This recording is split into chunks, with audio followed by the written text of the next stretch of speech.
Hey, what is up, everybody? This is Stevie Rich coming to you. I have just concluded watching the Elimination Chamber pay-per-view, much highlighted by Jack Swagger winning the Elimination Chamber match itself, as well as the Shield pulling together and stealing the show, and then Rock vs. Punk 2, which some people are calling better than the first match. Elimination Chamber, honestly, was a damn good show. If you paid for it, you got your money's worth. It delivered. It definitely got you pumped up, and you got your mind started questioning and rolling things around in your mind about WrestleMania. And I think the pay per view before WrestleMania is always going to be somewhat predictable. I think that this one nearly a lot of stuff wasn't just the way you thought it was going to be.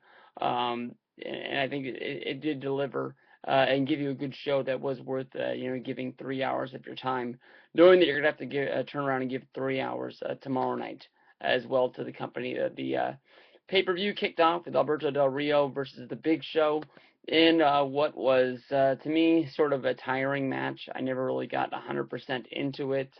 Um, but your mind was, rolling about Dolph Ziggler and his involvement. You kept on waiting for something to happen.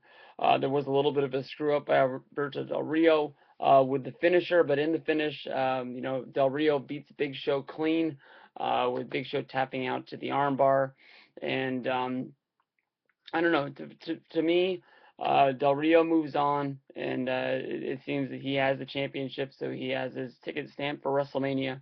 And now the Big Show. What do you do with him now that he has lost to Del Rio 3 times in a row now? I guess you can say with the SmackDown Championship loss, the Royal Rumble, and now being Elimination Chamber. Is he a guy that they've sort of beaten to death?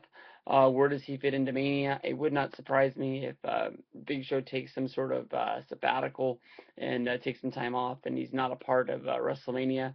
Everybody always says that he got his big WrestleMania moment last year, winning the Intercontinental Championship from Cody Rhodes. Who remembers that? Who cares? The guy cried in the middle of the ring like a little crying. But we move on from there. No Del Rio. I'm sorry, no Ziggler. Just him walking out. So then we move on to the next match for the United States Championship. Cesaro against The Miz, and what was a damn good match. Um, it's not like The Miz is bringing the best out of Cesaro, because Cesaro hasn't had many bad matches since being brought up to the main roster. But these are two guys. It is the one guy that Cesaro's got to work with consistently the most, as they've been working this TV program for 2 months now. And even though it was the YouTube pre-show, it was a match last month, the Rumble, that was got a lot of time on both shows as well as main event. So I guess 3 shows. So this is a pretty good feud with a bullshit sort of ending. They were all sort of tangled up, and as they fall down, the Miz, sort of, I guess you can say, landed his knee into Cesaro's nuts, making a disqualification call on an accidental move in the ring. You see nut shots all the time in wrestling, and they sort of let them go. Not Goldberg. Goldust's finisher was kicking some dude in the nuts that was tied up in the ring, and that they let that go for years and years and years. But here they decided to ring the bell and give him disqualification, which is an easy way to look at Cesaro versus Miz being a United States Championship match for WrestleMania. Cesaro is a guy, honestly, that I think that they're building up to move higher and higher up the card, which is a little bit weird right now, especially if you look at how many guys they have in the mid card that are getting ready to move up. You have Mark Henry destroying everybody. Jack Swagger goes on to win the Elimination Chamber next month. Um, Del Rio is just sort of a guy that is the champion, but you can sort of look at him as a mid carder right now. Um, there's a whole bunch of guys like that. And Cesaro is, I guess you can say, the youngest guy that is moving himself up the roster, as well as the guys like the Shield. So, you know, what my honest predictions for Cesaro is that he's going to lose a title to The Miz, whether if it's at Mania or whether if it goes all the way to Extreme Rules. The Miz is the guy that's finally going to take the title off of him. I apologize, I keep scratching my arm. It looks funny, but it's just like hell right now for some reason. But I honestly think that The Miz is the guy that is going to beat Cesaro for the title, and then the Miz is going to be getting a run with the United States Championship, much like he had in the year 2010, which is a really really big year for him, moving his way up all the way to the WWE title. Hopefully that's what they're doing with him again, and Cesaro will take that loss and move on to bigger and better things, going up the card as well by losing, because you really can't move up with having that U.S. Championship around your waist at the same time. From there, we move on to the Elimination Chamber match. Some people said this is one of the weaker chambers they've ever had. Anybody who said that, honestly, has never seen December to Dismember. But this is a pretty stacked one with Jericho, Orton, Mark Henry, Daniel Bryan, Kane, and Jack Swagger. Um, Never really got what I really was thinking. I was looking to see a really, really big breakdown between Daniel Bryan and Kane, um, seeing what was going to happen with them. Never really saw what I wanted to there, but there was the Mark Henry stealing the show. Mark Henry was eliminated from the match, only to wait a second, come back into the ring and be like, "Oh hell no, I'm not going out like this," hitting the Olympic slam on everybody that was left in the ring, only to be removed by Booker T and some referees. So even though Mark Henry doesn't come back to the monster push of killing everybody, he does look very, very strong in the Elimination Chamber match, setting himself up for whatever is down the road. Um, for him. He's one of those guys that honestly is going to get moved on to WrestleMania.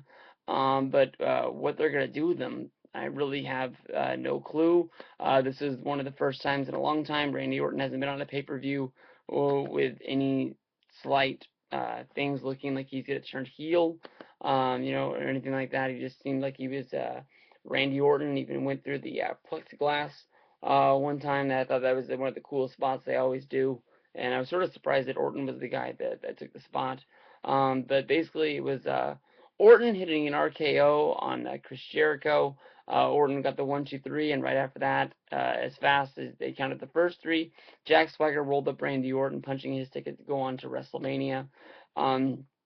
Which on paper would make you think that it's going to be Alberto Del Rio versus Jack Swagger. Definitely goes along with the whole promos that Zeb Coulter has been giving for Jack Swagger about him being in Vietnam, and this isn't the country that he grew up in, and that basically all these border jumpers and whatever he's saying that makes most people feel a little bit uncomfortable. um, uh, you know, uh, that it's going to be, the USA against Mexico, Alberto Del Rio versus Jack Swagger. They've already set that in motion. The whole time you have to wonder, is this really going to happen, or are they just steering us one direction? If you were to have Ziggler cash in sometime before WrestleMania, they would set up a Jack Swagger versus Dolph Ziggler match. They definitely have a year to reflect on, where they were partners for a long time. Jack Swagger having to hang out in the background, but then you have to do some sort of heel versus heel match, which doesn't really make a whole lot of sense for WrestleMania. I guess really what they're gonna do is they're gonna have Swagger versus Del Rio, and I guess they're gonna have the first time ever somebody cashes in on WrestleMania. I don't know why they would go to WrestleMania with Ziggler saying that he's gonna do it on the grandest stage of them all and just have the opportunity pass. Yes, he has until July to do it, but the whole time he's had it, he's been guaranteeing everybody, much like Daniel Bryan did last year, that he was going to cash in to make sure he was headlining WrestleMania. Daniel Bryan cashed in, I believe, at the Vengeance pay-per-view last year. When he did that, it was mostly a once-in-a-lifetime opportunity. He was being egged on by Big Show that, he's not going to get another chance like this, to do it to Mark Henry, only for him to see, the moment come when Big Show was the champion, and cash in on Big Show himself, setting up Big Show versus Bryan feud. From there, we went on to the total destruction and carnage of Team Cena against the Shield. This was a damn good match. I don't think all of the Shield matches are going to be like this, but if they can keep pumping out matches like they had now, I mean, they're gonna have no problem staying with their spot in the WWE. I don't really know how the heck you work the Shield on to WrestleMania unless you do another 6-man tag, which is a little bit weird with the fact that they did a six-man tag on this pay-per-view. They did a six-man tag on TLC. So we'll have to see. But I mean, this is definitely a special group of guys that they're going to make room for because they've delivered two shows in a row now, giving what can be thought of as a match of the night to a lot of people. After this was all said and done, I don't really know if it's a big storyline they're going to work on. But Ryback did leave Sheamus and Cena hanging out high and dry. Um, in there, I guess Ryback was pissed that he was the guy that had to take the fall. It was Luther Reigns that hit the spear, and then Seth Rollins was the guy who actually covered him to get the 3 count. Um, I was surprised. That's all I gotta say. Honestly, after it was all said and done, after they counted the 3 count, I was thinking that the Shield was going to be involved somehow in Punk versus Rock, and it wouldn't really make a whole lot of sense if they got involved in the main event if they lost the match beforehand. So I was like, damn, I should have thought about that when I was making it. For no apparent reason whatsoever, but to make sense of why they flew him in.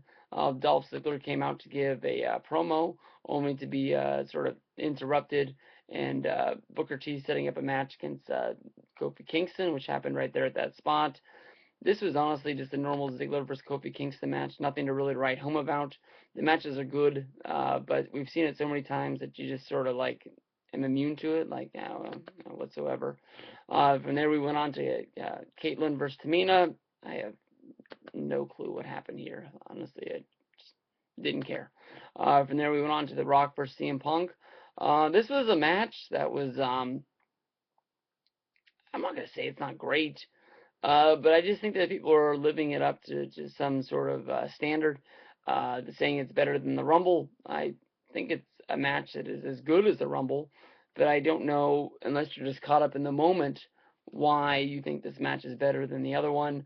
Um, there was definitely that feeling um, that the Rock could win this match, even though you knew that all the money was involved in Rock versus Cena. But I guess if Undertaker's not ready to go, they have their storyline written that CM Punk didn't really get screwed, but he lost the match that he definitely should have won. There was a spot in the match when he hit the GTS on the Rock, but the referee was out of position, and you could definitely count to probably 100, and the Rock was down. Only for the referee to get back in the ring, after um, everything was sort of like in commotion. There was a spot where Paul Heyman was holding the Rock, and Punk went to hit him with the title, giving him the good little belt shot. Rock was able to move. Punk hit Heyman. Rock then turned that into the Rock Bottom. Boom. And then the ref came to, counted the 3 count, and everybody goes home happy. Pretty cool. The WWE went with the pay-per-view all the way up until basically the last moment where they had to cut it off. Most pay-per-views will end with enough time to where people it'll end and the show will go off the air. They'll run those stupid commercials, and then that gives time to people to jump in and basically order the replay. But this one sort of went almost right up to the minute of whatever time they normally end at the top of the hour. So I thought that was pretty cool. Damn good show, honestly, with Swagger winning the Elimination Chamber. This is a DVD that I can't wait to put on my shelf. I haven't checked out WWE News. I'm not sure if this will be a Blu-ray exclusive, but with it being inside the chamber, I would love to have it on Blu-ray, but honestly, I'm guessing probably this isn't one of the bigger pay-per-views of the year that it's not going to be. It'll probably just be a normal DVD release. But this is Stevie Breach, and we'll talk again after Monday Night Raw tomorrow night. Thank you very much.